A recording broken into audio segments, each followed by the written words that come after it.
You know what I miss seeing? A lot of people playing long campaigns. I sometimes wonder if the new school that does short campaigns and short gaming sessions on average with well over 90% of its people, I wonder if they understand what the experience would be like in a longer campaign. You know, it's weird. I'll see them play some long video games where they can't believe the video game has come to an end. They've been playing this game every week or every this, and okay, next week it's not the same, it's over. There's a feeling of loss because they've invested so much time into the video game. Maybe Baldur's Gate 3. Invested hours beyond hours into the character they're playing. They have a feeling, they have an attachment, they have a bond there. And they've had the ups and downs. They've been bored at times, excited at other times. They went through the whole process. And at that end run, when they're playing the character and going, they're having a great time. Better than when they started, better than anything they probably have done before that moment. Here they are invested into their characters deeply. Like they can play like breathing air. There's no more intimidation. It's straight to the game when they're playing that character because they do it like breathing. And they've been playing that character, playing that thing for a long time. Right? And when that ends, they're going to feel a real loss in their life. Because of the amount of time spent, that means it's become a part of their life. Right? It's just not over in a month. Like it's there for a while with them. Like it's riding with them in life. It's become part of their routine. And they've been through, again, the downs and the ups with that thing. And that's what you go through a long campaign. For a game master, it's one of the most effective things to do early on because a longer campaign with a group of friends, a very long one, can let you learn. Learn the process. Don't change all the character types. Don't do all that. See where you're making mistakes. Improve, but improve in the same campaign. Don't just, wasn't good enough. I guess I made a mistake and we restart. No, you want to learn that no matter how things are going, you can make greatness. You can fix anything. And in the process of being in that lab, learning in a longer campaign, what you take from that is how you become a great game master. So a lot of game masters, old school, will, they'll judge other game masters if they fail to complete longer campaigns because we sort of know to become really good at what you're doing. One of the processes you got to get down is long campaigning. It's hard to know who's good at anything. Some things are how you perceive it. Some things are maybe you only experienced this, so that's really good to you. So you're stuck in this is great, but hey, what about this? You don't know this. You don't know there's something way better on the horizon. And the new school, because they don't do a lot of these old school things to improve at their craft, their skill, learn, right, take wisdom in, because they don't do it in the same way.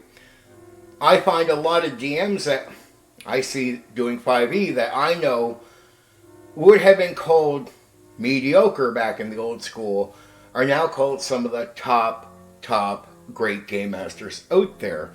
And I realize it's because the new school doesn't have what I know is to be real. They have not had that experience to compare that to. And I'm like, geez. I look at it and I go, there's guys I know that if you met them and experienced their game, their worlds apart from the people you think are great. Like, put it this way, they're great, but they're so great the people you think are great wouldn't even be on the same list with them. Right? Like, it's just so... the gap between the talent and skill is so wide that it amazes me to see a guy who I know would be okay, would be considered maybe okay back in the day, be considered one of the greatest game masters now. Even though the skill hasn't improved, he's has the same skill as just an okay, mediocre game master. But that's because the new school doesn't produce the same type of people. For example, if he had more talent, he's not doing the type of stuff that would bring that talent out of him. Longer gaming, the freedom, like the book controls a lot of the game. There's a lot of mental aspects that keep him chained up or her chained up or trip them up or break their legs so they can't get to the end of the race as a game master and improve at their skill. I could take some of these guys that might look mediocre to me and probably take them back to the old school, and if they practice some old stuff, they'd suddenly come back and whatever you thought was great, oh wow, you'd meet real greatness, right? But there's a push for shorter games because you want to sell this to the majority. There's a push for taking control out of the hands of the players and game master and putting it all into the rules, into the book. It's so you don't have to do much thinking because that would be time consuming. Again, this is about bringing in the majority of people that don't have the time. See, when you look at a lot of these new practices, it is to get a wider customer. It's to open it up so more people will purchase the product and play it under these conditions. Because in reality, most people cannot play it under the conditions that it would take 10 hours to play a session. Most people nowadays, in 2025, that are taking part in the hobby, there's no chance they'd even bother to commit to a campaign that would be 100 sessions. It's just not happening. There might be a tiny, tiny minority I've seen out there, but they're non-existent. They don't represent the new school in any way, and they're really carryovers from the old school, really learning more from that and taking that into what they're doing. They're not like even new school people that just said, oh, we thought of long campaigns. No, new school people just sort of seem to go along with whatever the common practice is today. Right? And again, most people you're meeting coming into the hobby through the new school are not just all people that come and go. It's a mix of your casual and nerds because they mingle today unlike ever before. And so that can be very confusing because some people you'll call normies in the new school end up being the same kind of nerds as us, old school guys, right? Like they end up just being in the mix of normies now. In a way they are normies, but they're still nerds, right? They still have the same passion for some of these things, but they more bend to the normies. They participate with the normies. Unlike us back in the day, it'd be all nerds at the table. We could all be a little crazy about these things. Nowadays, you might be one of two nerds, but you're mixing in with casual people with jobs and busy lives. And it's hard just to get the idea of getting a table of just nerds now is pretty hard for the new school because they're in there, but they're spread. So now every group has what you might want to call a normie, or somebody that doesn't have 10 hours for a gaming session, wouldn't do 100 sessions, so these things in the process get lost. And you don't have to have a game master learn. It's almost like the company knew under this new change of process. The lab and the experimenting phase is taken away from you, so they've done it for you. You run your one session or short campaigns, or you run your 4-hour common sessions, right, in a short campaign. And that's the book. Everything, we've done the work for you. All right, don't worry. We got the auto encounters made for you. We got this. We got options A, B, C. You don't got to think for yourself. And that's both true for the game master and players. You can bypass your own personal thinking and just sort of choose what the game gives you an option the majority of the time. Freedom or uniqueness has to almost be built in by the person willing to run a 5e game or a new school D&D game from the company Wizards of the Coast. When I say old school, if you're not used to what Dungeons and Dragons is, Dungeons and Dragons was created by a team around a guy named Gary Gygax with a company called TSR. And TSR made D&D through Gary right up until what they call Advanced Dungeons and Dragons 2nd Edition. It's only changes to New School when Wizards of the Coast purchased it after TSR went out of business. So they purchased the rights to Dungeons and Dragons. And the first thing they put out, the first edition they put out at least, was 3rd edition Dungeons and Dragons. So when I say New School, I'm saying 3rd edition until 5e. I'm old school, so I was in the era of TSR, and I've tried 5e recently. I've experimented with it, but overall, that's the first time I really touched a Wizards of the Coast version of Dungeons and Dragons. Me, myself, I've just kept gaming with the old school Dungeons and Dragons TSR pretty much all the years you have seen 3rd edition, 4th edition. Why they were producing that stuff, because I don't like it personally, I've continued to run things like Advanced Dungeons and Dragons 2nd edition, and also my own tabletop role-playing game. You know, I don't try to force it or overkill when I was young. Like, I don't expect 10-hour sessions every week, or I don't expect to beat out 100 sessions in, like, you know what I mean, a few months by doing a lot. But I still push for long campaigns, right? And I'll tell my players, hey, maybe we're only doing like a session here or a session there. But when we commit our time, the few times we do, let's commit it in that old school commitment way. Investment right at the table, planning for a long campaign, willing to go through the ups and downs, like, hey, you're getting bored? What makes us hot? Let's not restart what makes us hot again. Like, how can we get back to where we want to be, right? I'm working on that together as a team with, you know, with my players, right? That's my aim. I still do old school in that way. Now,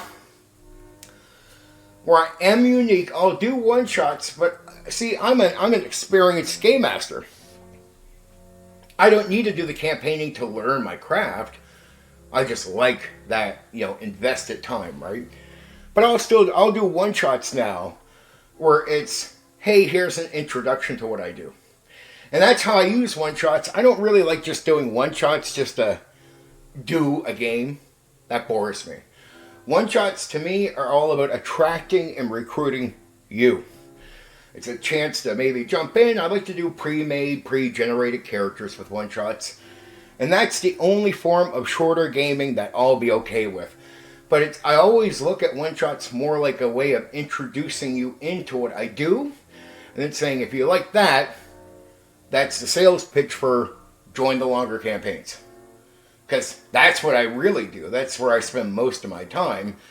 But one-shots, when I open that door, it's all about recruitment. So, you know, I never really just open them up for too much just casual fun, but it's always an open door to say, hey, maybe at one point you'll be in the campaign, right?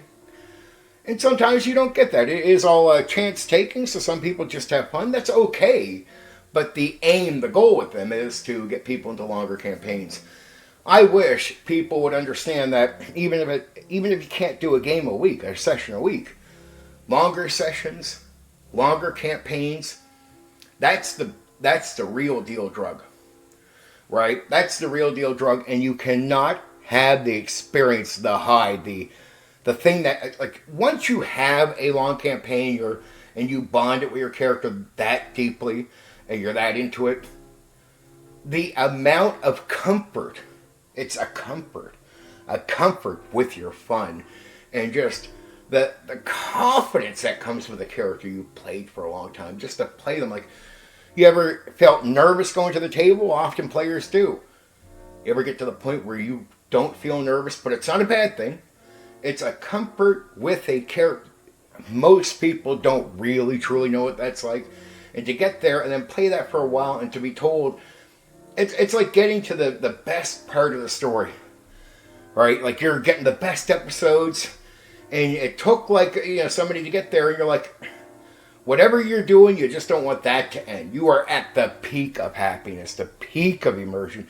You can immerse into the character, into the world like a fucking heartbeat with no fucking effort from the game master, because you are so comfortable in this reality, in that person, right? Just to jump in, you can live there, right? That's what you call long-term gaming commitment to get there. And every player who goes through that, every player I've ever met in my life who's went through a long campaign and finally gets to that stage, they'll admit, yeah, you know, I would have lied a few years ago and said, yeah, I've had that kind of bond. But then when they finally get there, they go, no. I would have said I did, and I would have thought I did, but no, when you really get here, no, this is not a cat, this is a big issue. This is a huge issue. the best experience you can have, the most immersed time you'll ever spend at a tabletop role-playing game is long commitment into a long situation, like a long campaign. And after somebody has that experience in a long campaign, they're rushing to get back to that. Ask a lot of players who have played in long campaigns and had that bond. Is it hard to start that new character? It's extreme. Like now, it's the restart isn't their issue. Everyone else is like restarting. They're just like starting a new character just because it's such a drop off from the experience they had with the other one, and they know it. Like they know they can't just have that same experience with the new guy, and it's an addiction to want to have that bonded experience with a character. Right? It's a fucking absolute addiction. You know the character, they're like, the character becomes like your fucking friend, like you know their life, you know their dramas, you know their issues. And in a weird way, it's not getting too weirded out, but you spend that much time with somebody who you have created to be somewhat real in your mind for the sake of that's a person or a character you're playing. You know their life, like you know them in a way, like if they walked up to you at a certain point in real life and said, yeah, I'm real, you'd be like, oh, hey, how you doing? Like, I know you. Right? There'll be some sense of real there. And it's something you can't just get in any casual form of gaming. So when you hear people that they're promoting these shorter sessions as a good thing or shorter campaigns as a good thing, look, there's probably nothing wrong and there's a minimal amount of fun you have with that stuff. But I promise you, that cannot produce what the long campaign produces with that bonding. It just can't. It can't. It's not even a maybe. It can't. So it's, if you want to get to that, you've got to go through the long campaign process. Even a new edition coming out and going, oh, you know, you can run 20. No. I don't care what the game is. It's all about time and investment, like learning. And that's realistic stuff, even outside of dice rolling and game rules. And so that all takes time to invest. Ask actors or people in that Hollywood area where they have played a character on a TV show for like 10 years. There's something to knowing the character. It's your life is that. It's part of your life. And if you spent enough time in the game and you're just in routine, remember, routine is your life. If that's just part of your routine, that, again, at the end you feel like a loss. Like at the end of a short campaign or one shot, you don't feel like some epic loss, like you lost a family member. At the end of a long campaign you've invested in, that's the kind of loss. Like you've been into a show for a long time. The end of that show can feel like a crazy loss, like almost like losing a family member. Right? That's what a long campaign can do to you. It can be like that Sopranos thing, right? Like it has that effect on you in a way that a one-shot or short campaign, the regular forms of approach to D&D today, would never be able to reinvent with that much time. So maybe you're told to give up on the long gaming, but understand there's something else you're giving up on that you can't have without it. And it's better.